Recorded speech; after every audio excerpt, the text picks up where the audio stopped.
संगीता यादव और आप देख रहे हैं आप अभी तक न्यूज। रुक करते हैं गाजियाबाद की कुछ खास खबरों की तरफ। मेरठ से बड़ी खबर सामने आ रही है। पूर्व मंत्री याकूब कुरैशी की गिरफ्तारी के लिए एसटीएफ की मदद लेगी पुलिस। याकूब कुरैशी पत्नी संजीदा, बेटे इमरान और फिरोज की गिरफ्तारी के लिए ली जाएगी एसटीएफ की मदद। अवैध मीट प्लांट मामले में चारों के खिलाफ और गैर जमानती वारंट भी जारी किए गए हैं।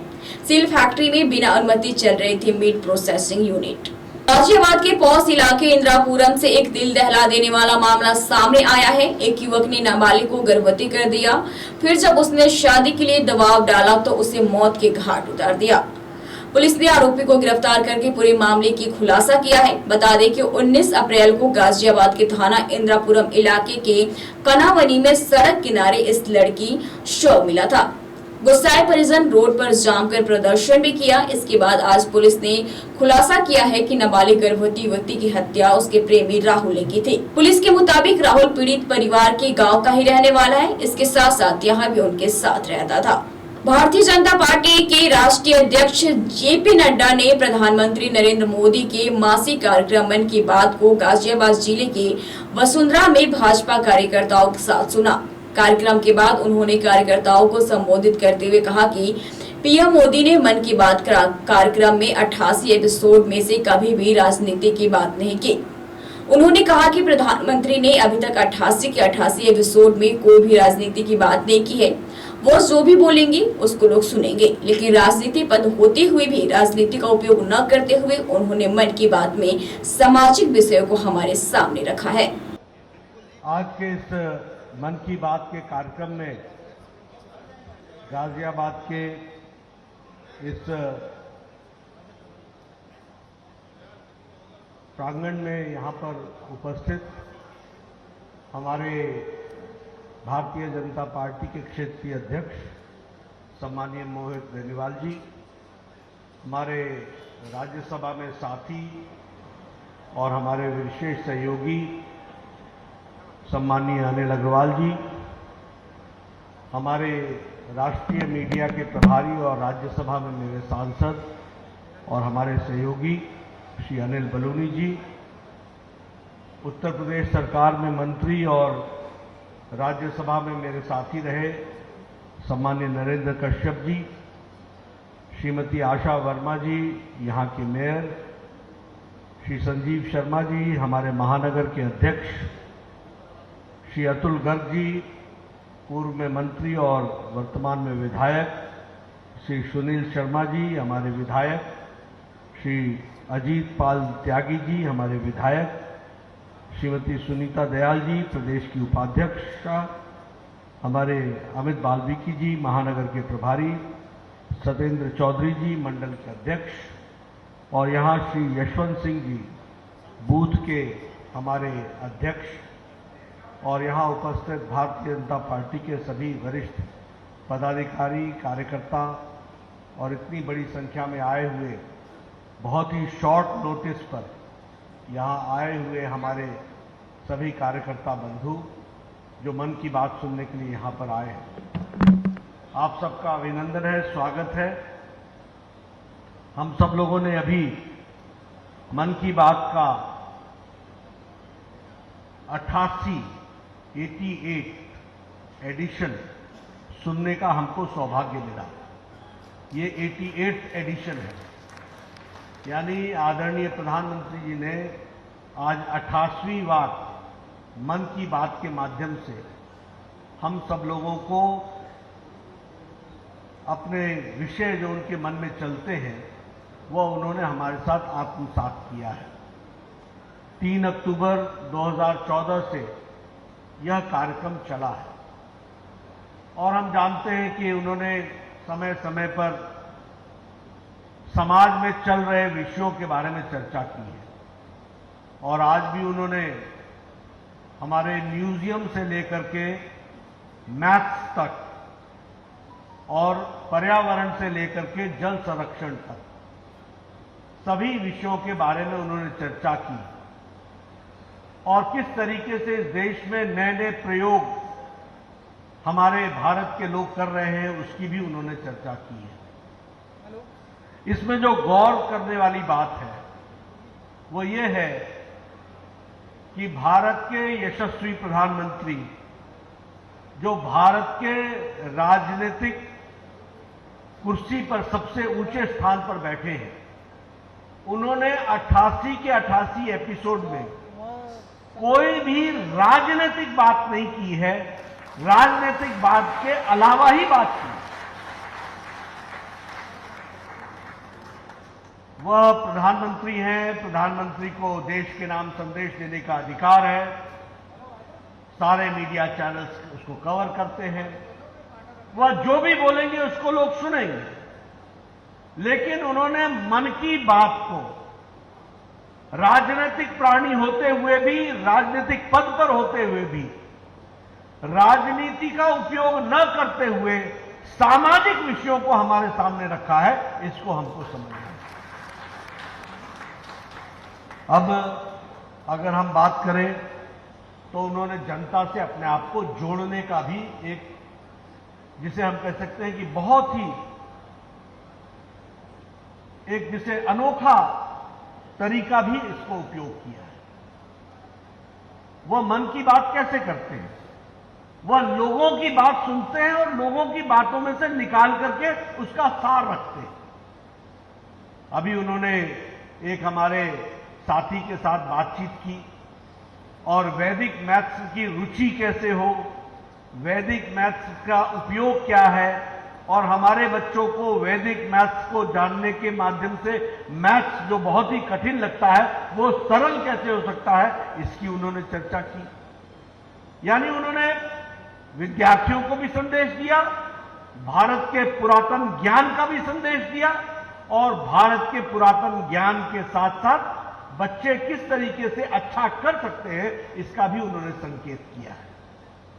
उन्होंने गिनती के बारे में बताया एक श्लोक के माध्यम से कि हमारी गिनती अरब और खरब पर नहीं रुकती है, हमारी गिनती उससे कहीं अधिक है और उसके बारे में भी उन्होंने श्लोक के माध्यम से हमको बताने का प्रयास किया। और सबसे खूबसूरती यह है कि यह वन वे ट्रैफिक नहीं है, ये टू वे ट्रैफिक है। हमारे लोग माईगॉव में और नमो ऐप पर उनको बताते हैं कि उन लोगों ने, भारत के लोगों ने किस तरीके से अच्छे अच्छे कार्य किए हैं और उसको फिर वो हमारे सामने रखते हैं। मुझे याद है पिछले मन की बात में उन्होंने भारत की एक्सपोर्ट की इकॉनमी $400 ट्रिलियन पहुंच गई है, यह हमको उन्होंने बताया। यानी भारत का सामर्थ्य, एक समय हम कहते थे भारत पीछे है, एक समय हम कहते थे भारत दूसरों से उधार लेता है, एक समय हम कहते थे भारत विदेशी कर्ज पर चलता है।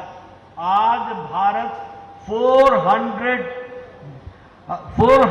बिलियन डॉलर्स का एक्सपोर्ट कर रहा है, यह रिकॉर्ड बना करके भारत खड़ा हुआ है।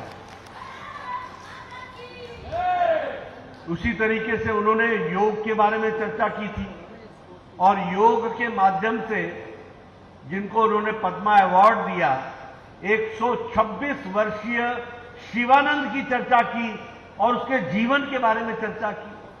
यानी हमारे यहां हमारा सामर्थ्य, हमारी ताकत, इसको भी भारत को अच्छे तरीके से उन्होंने मन की बात में उजागर करने का प्रयास किया।